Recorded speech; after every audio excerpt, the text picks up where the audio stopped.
well. I appear to be having some technical difficulties last start, but hey, here we are now. Working fine. Just apparently, Stone Sour broke my microphone. Well, as you guys have probably heard, or you probably haven't, there were some terrorist attacks recently. In France, there were some other places. They just didn't get the prominence in the news that they usually do because of the school shootings, which I dealt with that last night, at least what I feel about it.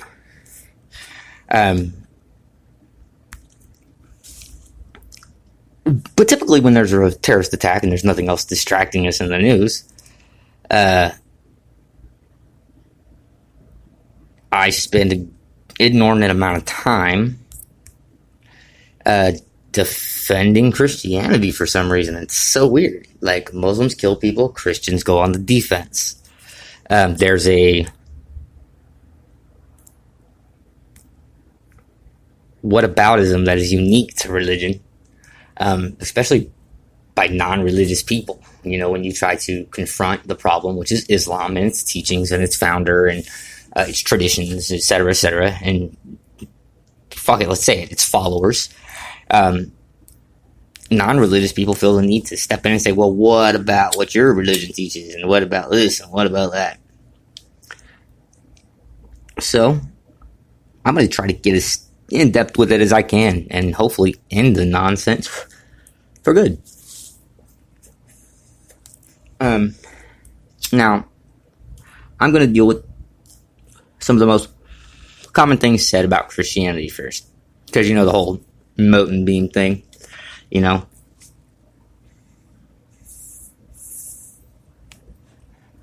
Mostly what people say is either they bring up the Crusades, which I'll deal with that in a second, or they bring up the alleged violent and capricious tendencies of the God of the Old Testament. So we're going to deal with that. Well, we're not going to deal with it, we're going to explain it, which it should explain itself, but hell, it doesn't for some reason. First, we're going to talk about what kind of book the Bible is. It is not a direct, straight narrative, straight from God's mouth, that is from point A to point B, like the Quran is.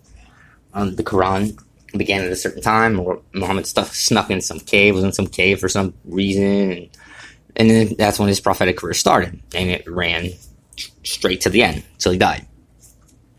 The Bible, on the other hand, is a unique set of documents. It is actually 66 different documents, composed over the span of 2,500 years or so, by at least 40 authors.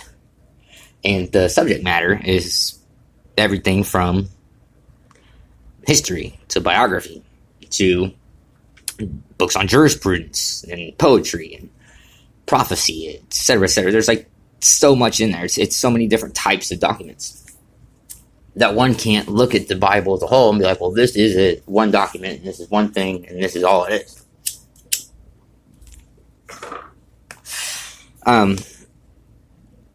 So there's that.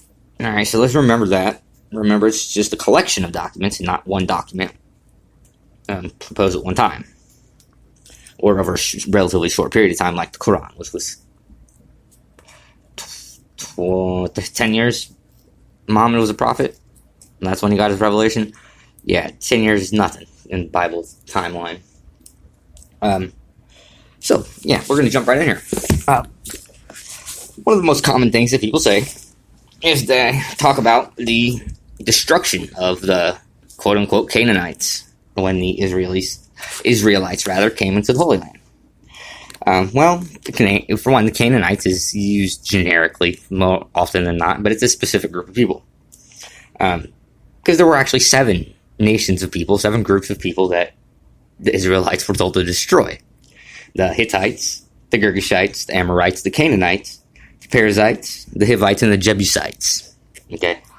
Them groups specifically. there were other groups in the area that Israel was not told to destroy.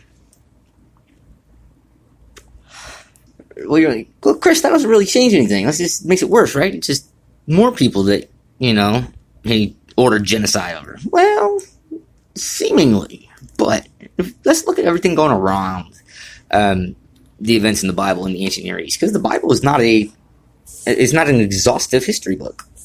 Okay? So, let's talk about some of the things these people did. The Hittites, the Girgashites, the Amorites, the blah blah blahs, and the blah blah blahs. They were some pretty freaking whacked out people.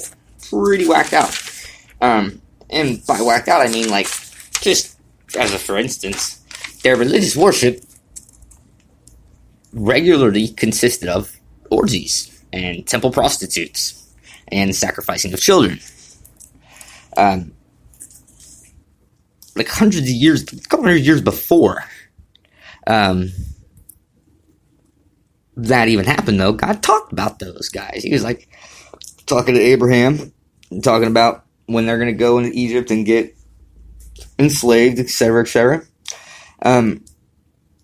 He makes a mention of the future. He says, in the 4th generation, they will return here, for the iniquity of the Amorites has not yet reached its full measure.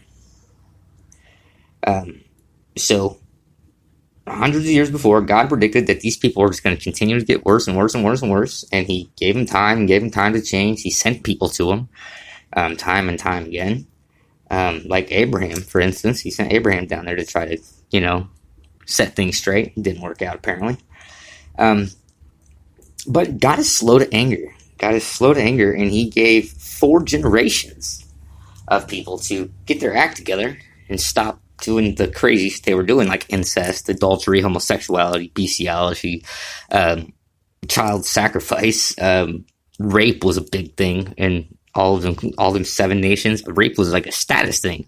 If like a dude raped another dude, it was like a status symbol. And the guy that got raped was like never given any respect ever again in the rest of his life. But the raper dude was always like given like military commands and positions of esteem within the community. It's insane. But it got bad, the child sacrifice and everything. God allowed their evil or their crazy fucking behavior to reach the boiling point. He allowed it to reach its full measure, and then he exercised divine justice, He annihilated them. The women were killed because they participated in these things too. The men obviously participated in it. And had them kill all the animals because, animals are supposed to go in fear of man. But if bestiality been being practiced so long, and they're assuming they bred these animals for this, you gotta assume that. The animals no longer fear man. Actually, they probably try to bang your kids when the kid's in the yard with them or something. So, had him kill the animals, and as far as the kids go, this is merely keeping with God's character and generational punishment, and ensuring that these things never get passed on. I know that's a poor explanation, but my purpose of that is just say it's a contextual thing. If you take the context of the Quran, which we'll get to in a bit, it's much different than when you take the context of the Bible. Most importantly, the commands to kill all these groups of people, the men, women, children, animals, everything with the breath of life, these commands are not prescriptive to all believers of all times. It is an account of something that happened at one point in time with one group of people, and that's it. They also like to talk about 1 Samuel 15:3, which talks about annihilating Amalek, the Amalekite genocide, quote unquote, but there's no such thing. But that's an interesting story there, though. Amalek and the Amalekites are always kind of this, what is it? This fucking archetype? Is that what Jordan Peterson says? It's this archetype, with the Jews, the Israelites being the good guys, and the Amalekites just being seen as the perpetual bad guys. But a weird thing happened. An Assyrian king named Sennacherib, however the hell you say that, And this is as recorded by Maimonides, some Jewish guy back in the day. He grouped all these people together and exiled them. And it's actually said that the Jews and the Amalekites are so inbred that you can't tell who's an Amalekite. Which is interesting, considering they're the personification of evil in this whole thing. But there was no genocide of the Amalekites. The Amalekites weren't annihilated.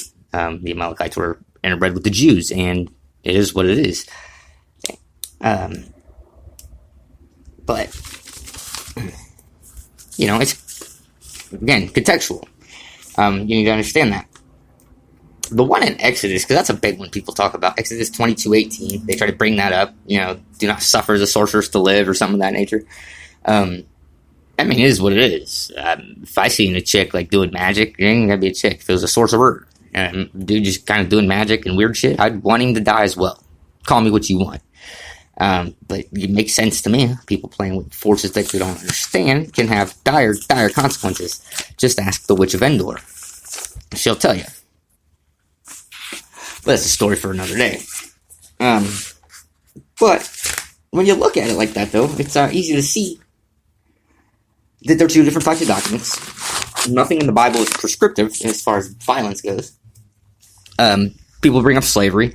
The Bible does not endorse slavery explicitly or, by silence. What it does, though, is by attempting to regulate slavery and make rules for how you treat your slaves and freeing your slaves, etc., etc., it's saying that it is necessarily wrong because it's trying to regulate it. You don't regulate something that's good. And let's not forget that Israelites were told to free all their slaves in the 7th year. And Paul, when he wrote Philemon, was not endorsing slavery by telling slaves to, in Ephesians, he said slaves need to obey their master, the good ones and the bad ones, blah, blah, blah. And Philemon is, he sent this guy back to his slave owner with this letter. That wasn't an endorsement of slavery either. It was just, contextually speaking, it was just part of the culture. Slavery existed. But Paul does make a very strong case, without saying so, that he should free his brother. He should own his brother. So there's that. But we're all slaves anyways, am I right? There's other things, but you guys, the genocide one's the biggest one. The other ones are just petty as hell. Jesus saying he didn't come to bring peace but the sword. Well, he wasn't talking about, going and killing people. He was talking about causing rifts within families and communities and other relationships because of the person that he was, because people choosing to follow him or not. If anybody's listening, and if you can think of any other one, we'll talk about those. I'll address those as well. But all of them, because there's many more that people try to use, but all of them are just taking out of context of what it is and really ignoring what types of documents they are. And really language means a lot as well. The language, the translation. Now, the moment we've all been waiting for.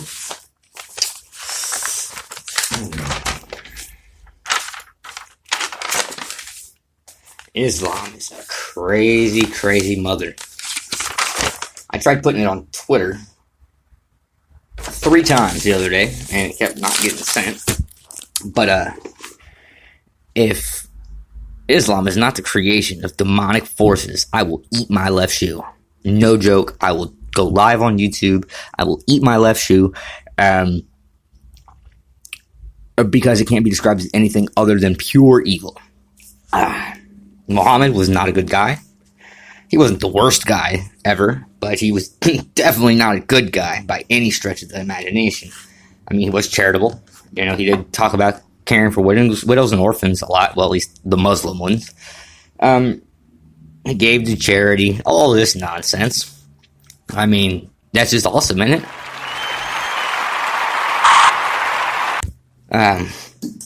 But it's not really.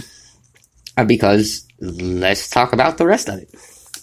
His prophetic career started at 622, I believe. And he died on June 8th, 632. So for 10 years, he was a prophet. What was he doing during them times? Well, he tried getting his little religion started. First, he went to, like, Syriac Christians and Syriac Jews and Arab Christians, and tried to, like, piggyback on them. You know, hey, guys, I'm the prophet that your holy book talked about. I was promised. Jesus said I was going to come. And by and large, they was like, nah, bro, we're cool. We don't believe you. That's nonsense. It's not in our holy books, and you can write out that shit.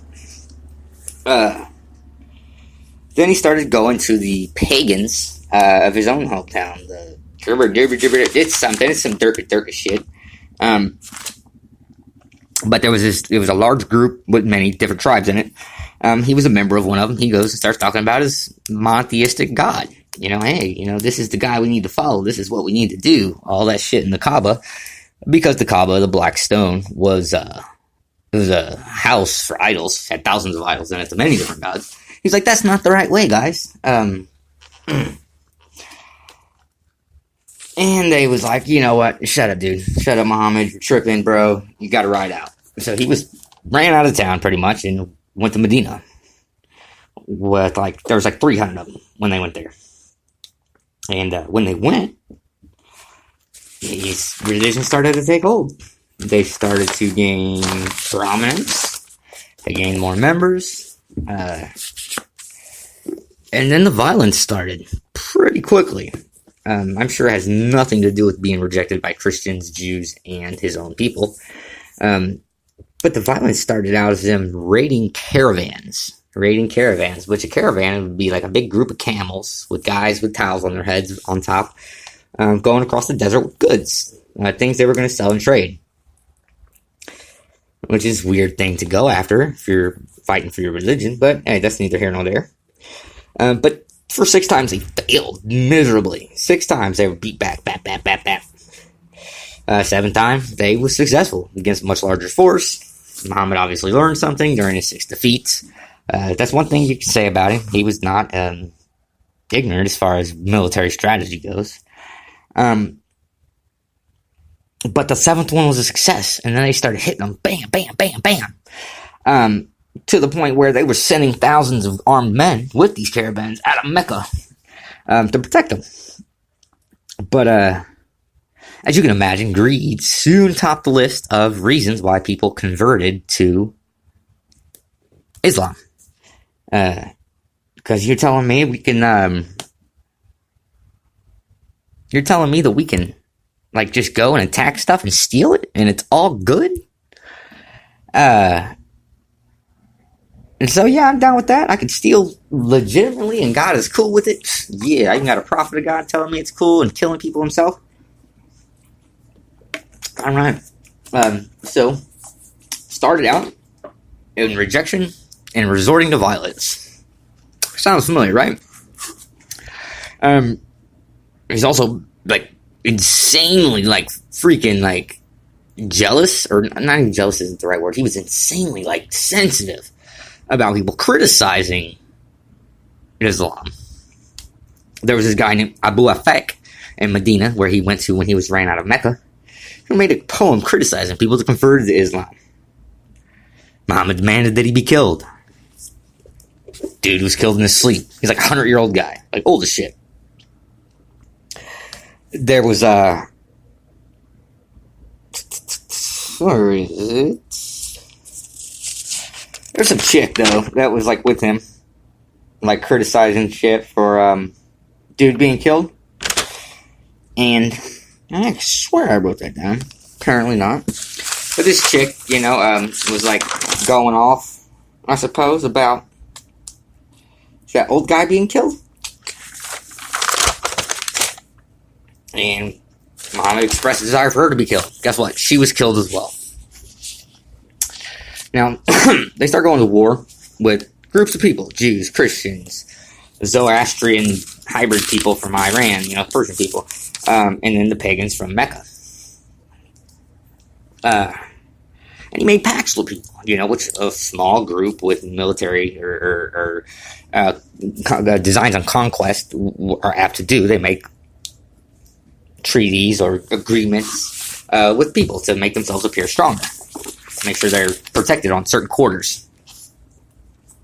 Well, there was these Jews. I forget the name of the village or the town. I wrote it down, but I can't find it. I'm very disorganized, as I'm sure you can imagine. But they, turned on him in, the midst of some battle. Well, ended up, things worked out in Muhammad's favor. Then he besieged this town of Jews for 25 days. Those not guilty of betrayal, were allowed to leave and were permitted to go where they want. But he couldn't take nothing with him. And then they went into town. Muhammad, and this is the most common story I hear of this. Don't let the Muslims tell you otherwise, because it's just an attempt to gloss over a very barbaric act. Muhammad goes to the town market there in Medina, which is still their town market today, and has the men start to be brought to him in groups. And the most conservative estimates of how many people he personally beheaded were 600 after, he had trenches dug, lined them up, boom, whacked the heads off. Most conservative estimates, 600 people he personally beheaded that day, or, however long it took.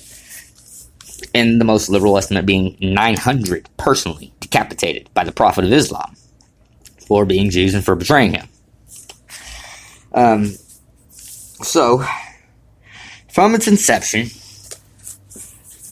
Islam has not been without the sword.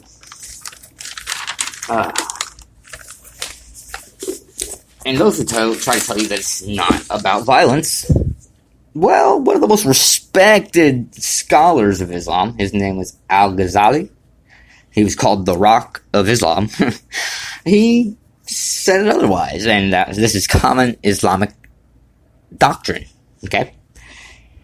And this is an excerpt, there are pieces missing, but I'll post a link to the stuff so you can go check it out for yourself.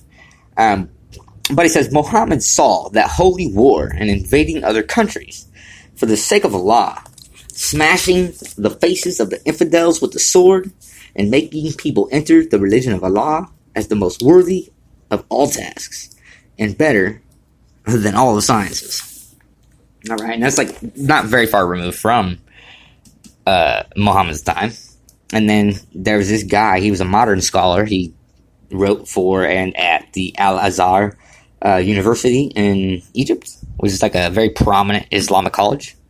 He said, holy war is an Arabic virtue and a divine obligation. The Muslim is always mindful that his religion is a Quran and a sword. The Muslim is then forever a warrior.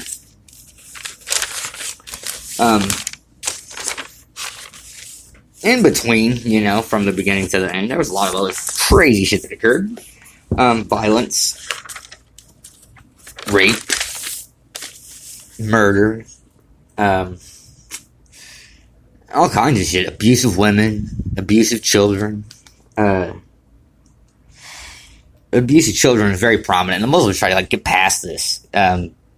But there's even, I think in the Quran, it's Quran 65:4, that talks about the divorce of prepubescent girls, and that you have to wait 3 months to assure that she's not pregnant. How do you get a prepubescent girl pregnant? You abuse her. Well, I have all kinds of other stuff too. And the thing is the Quran, like in Al-Qalam, says, this is Allah speaking to Muhammad, and you stand on the exalted standard of character. Now tell us about when you beat your wife, Muhammad. Your exalted standard of character. Al-Hazab 33:21 says, you have indeed in the messenger of Allah a beautiful pattern of conduct for anyone whose hope is in Allah and the final day, and who engages much in the praise of Allah. Alright, tell us more about how you banged a 9-year-old, Muhammad. Tell us more about how your revelations oftentimes fit this exact circumstances in your life where you would need a pass from God. For instance, like setting your wife aside to marry someone else. But whatevs. But violence, rape, they bang the boys. That's one of the things promised to them in heaven, is nubile young boys. They banged boys in real life. I'm sure there was some livestock getting abused. But the thing is violence. They are at war. They're at war constantly, and their goal is to spread Islam and kill any who stand in the way. What is it? Tuba? Is it Tuba? I think it's Tuba. We're going to check. Well, here's why we wait. Baqarah 216 says jihad, and that is the translation from Muhammad Taqi Ud al-Halali, which is a very respected, trusted translation. It says jihad is ordained for you, Muslims, though you dislike it. And it may be that you dislike a thing which is good for you. Allah knows, but you do not. So, you have to go to war against them. And it's not talking about the internal struggle. It's talking about making war. Sorry, I know you hear me flipping pages. My notes are just all out of whack because I lost one of my notebooks. Sure, one of my kids got it.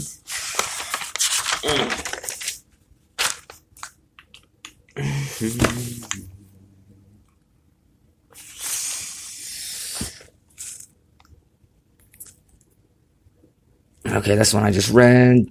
Tafsir ibn Kathir. Baqarah. Okay, yeah, that's the one I just read. I think it might be 216. Yes. Nope.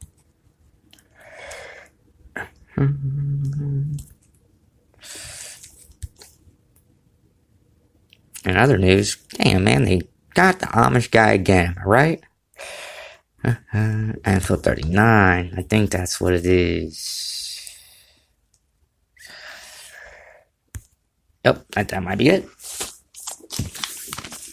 Anvil. It's like a second sir, I believe. Something like that.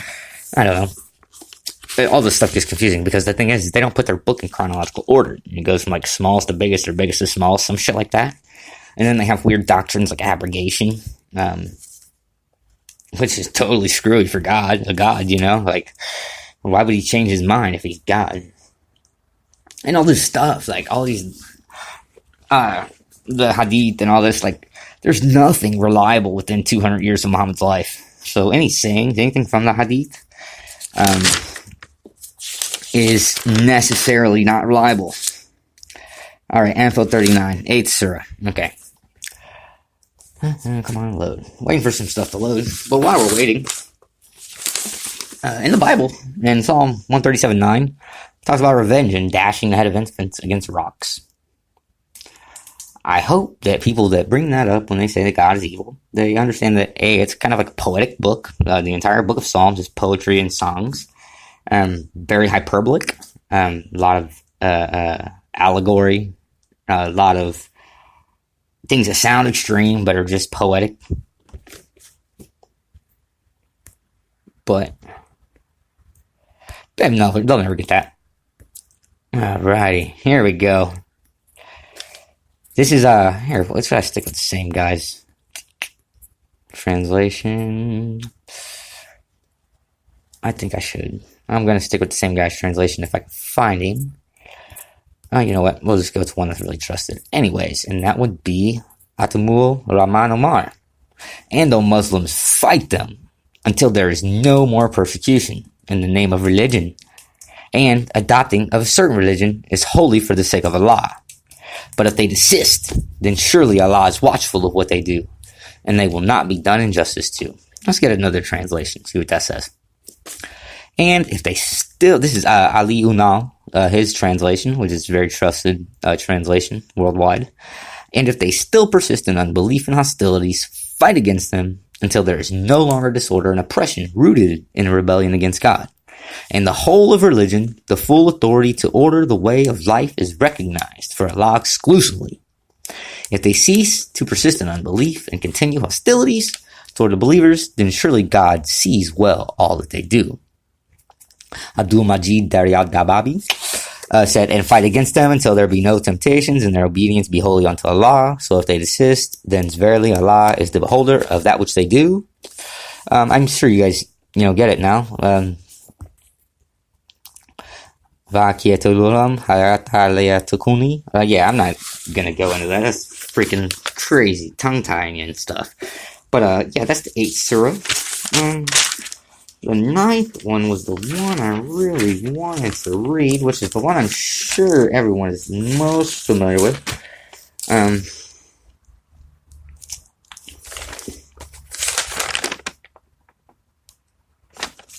Divorce for prepubescent girl. It's freaking sickening, am I right? Barak 216. 39. Well, anyway, in any event, it doesn't take a lot of study. It doesn't take delving deep into this to see that those who adhere to Islam adhere to a certain set of beliefs. Those beliefs are rooted in a certain history. This history is rooted in violence, the destruction of other peoples, the destruction of their religion, or the subjugation of them. Speaking of subjugation, Tabal 29 is the 9th surah, I believe. Fight against those who believe not in Allah, nor in the last day, nor forbid that which has been forbidden by Allah and His Messenger, and those who acknowledge not the religion of truth among the people of the scripture, until they pay their jizya with willing submission and feel themselves subdued. Well, this is the big kicker between Christianity and Islam. The above verse clearly starts with a verb in the command form. It listed the categories of people whom they must fight. It gave the reason for fighting the people listed above, and it gave conditions under which the fighting may be halted. And fight them until there is no more fitna, disbelief, and polytheism, worshipping others besides Allah. And the religion or worship will be all for Allah alone in the whole of the world. But if they cease worshipping others besides Allah, then certainly Allah is all-seer of what they do. Anfal 39. And this is from the Sunnah. This is not the Hadith. This is other stuff that's less reliable. They don't consider it more as reliable as the rest of the Hadith. But this is the Sunnah of the Prophet. The Messenger of Allah said, I have been ordered to fight people till they say none has the right to be worshipped but Allah. And whoever says none has the right to be worshipped but Allah, his life and property will be saved by me except for Islamic law. And his reckoning will be with Allah, either to punish him or to forgive him. That was narrated by Abu Hurairah, Bukhari, that's volume 4, book 52, page 196. When the Messenger of Allah appointed a commander to lead an army or a raiding party, he would advise him to fear Allah with regard to himself and the Muslims with him. And then he said, fight in the name of Allah, and for the sake of Allah. Fight those who disbelieve in Allah. Fight, but do not steal from the war booty before it is shared out. Betray or mutilate. Do not kill children. If you meet your enemy of the mushrikeen, call them to 3 things, and whichever one of them they respond to, accept that from them and leave them alone. Then call them to Islam, and if they respond, accept that from them and leave them alone. If they refuse but they pay their jizya, then they have responded to you, so accept that from them and leave them alone. If they refuse and then put your trust in Allah and fight them.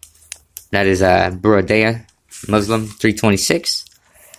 The Prophet also said, I have been sent ahead of the hour, which is Judgment Day, with the sword, so that Allah will be worshipped alone.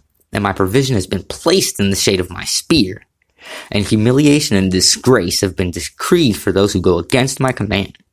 And whoever imitates a people is one of them. The Prophet also said, know that paradise is under the shades of swords. The Prophet also said, anyone who dies without going on a ghazwa, which is a military expedition, and without having thought of himself as going on a ghazwa, has died with the characteristic of his hypocrisy. One can easily see from these Arabic words used by the Prophet that were describing military expeditions. Violence is the order of the day for Islam. The mandate of fighting, the nature of the enemy, and their intention to eradicate Islam. Fighting was prescribed by Allah just as were fasting and praying. Jihad, holy fighting in Allah's cause, is ordained for you. Blah, blah, blah, blah, blah. That's the Baqarah 216.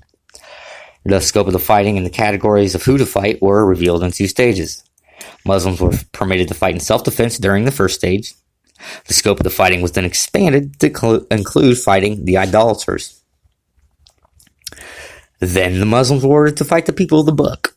And finally, the scope was expanded to include all the enemies of Allah, which is all non-Muslims and hypocrites, until shirk is eradicated and the religion is Allah's in its entirety.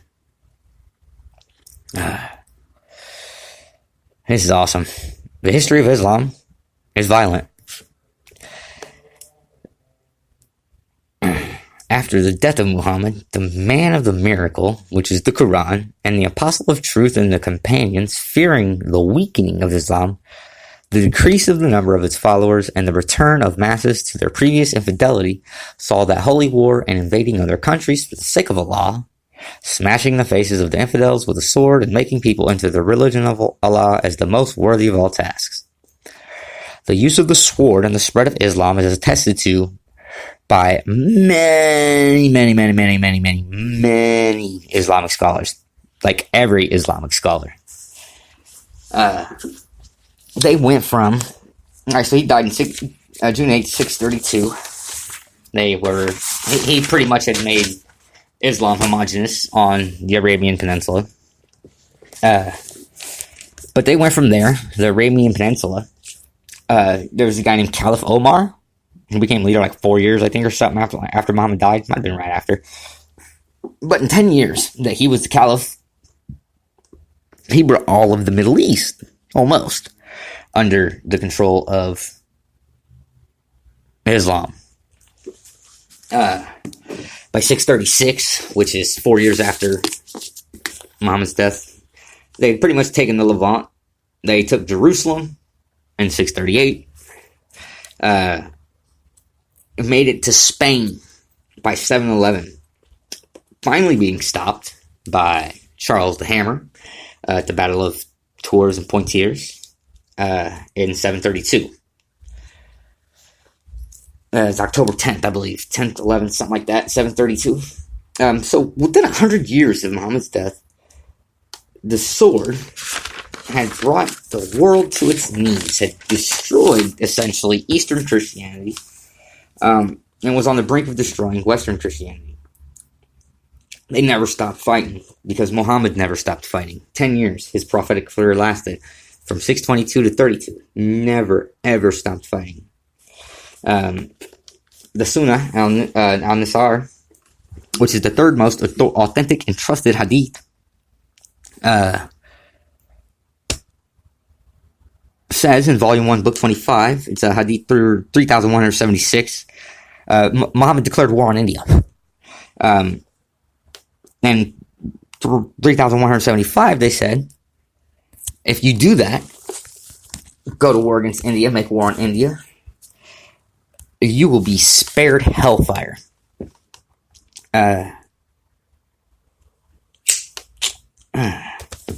It's crazy. There's so much stuff I wanted to go through, but this is not going to happen. Because I could go on for days and days and days and days about the disease, the cancer of Islam, and why we have to fight it. One final note, about them declaring war on India stuff. One of the final things that Muhammad told them to do, and it resulted in an annihilation of the Hindu population in India. Hurt them bad, killed a lot of them. But that was that was everyday thing for them.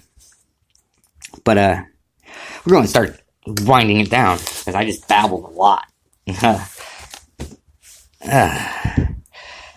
If somebody, say for instance, Germany would have declared war on England in World War II and started sending the bombers over there to England. If England would have blithely said, we're not at war. Nazis aren't the problem. There's a few cocksuckers in there, but, Nazism isn't that bad. Would that have saved England's ass? Would that have kept them from losing the war that was very obviously raging? Yeah, I don't think so. So if Islam, from its inception, said that it is war with all non-believers, what are we doing by saying we're not at war with them? And what are we doing by saying we're not, by not making war on them? We're surrendering, but it's long and drawn out, and Jesus Christ, just get it over with. Just let them come over here and just hoe us all. They're going to kill me. Just let me get killed first. I want to get out the way. But essentially, it's a slow suicide. You're surrendering over the course of a bunch of years, scores of years. And they have not changed their message. They have not changed their tactics. Because, after all, when war fails, what is a Muslim supposed to do? Well, I'm glad you asked. Because there's only two ways a Muslim can get to heaven. Guaranteed. Get out of jail free card type deal. And that is to fight and or die in the name of Allah, in the cause of Allah. Jihad, we all know that. 72 virgins. Too bad they're virgin goats. But there's another way, besides, going to make a war on India, apparently. That is to migrate in the name of Allah, in the cause of Allah. And that means to migrate for the sole purpose of bringing Islam to someone that it isn't. Kind of looks like what's happening in Europe. Tactics don't change. So they're destroying Western civilization. And when they couldn't, a couple hundred years ago with the force of arms, they're doing it now with migration and overpopulating, or outpopulating. That is, outbreeding the native populations. They're indignant, demand concessions, and then they take over entire parts of cities where police can't even go. How are we not at war? Just because y'all say we're not, how are we not at war? If I was the president of the United States, and I'm saying this unequivocally, I would fly a C-130 over Medina, which is the second holiest city in Islam, which is weird, because that's where his religion took root.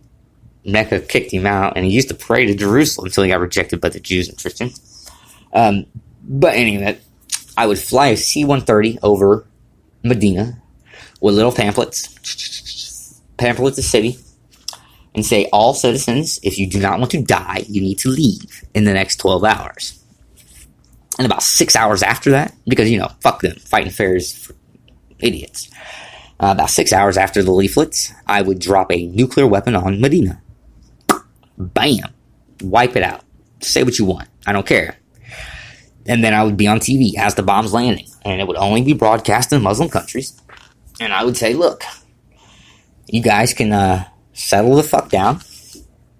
Or we can do, one of these holy cities in Iraq next. But we're only going to give you 4 chances. We'll give you 4. And then on the fourth one, on number 4, we're going to nuke Mecca. And see what happens then. Now, it might be stupid. I mean, it'd be inviting ruin for all of civilization. But hell, who cares? It's got to be brought down somehow.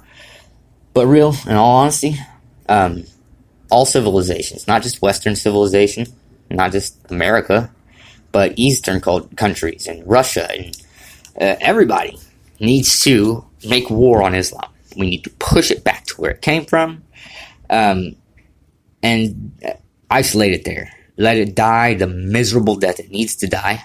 That is, if we stand on civilization and not on barbarism. Islam is a cancer. Muhammad was not a good guy. He was not a prophet of God. And I will not only eat my left shoe, I will eat both my shoes. And I will eat every book on my bookshelf, live on YouTube, if Islam was not started by a demon, if not Satan, the great accuser himself. Its adherents are mindless. And they need to be woke up. True liberty only exists in Christ. And Jesus never was no wilting flower. Christians have a duty to fight these people. How long are we just going to sit back? We're at war. It's time to start fighting.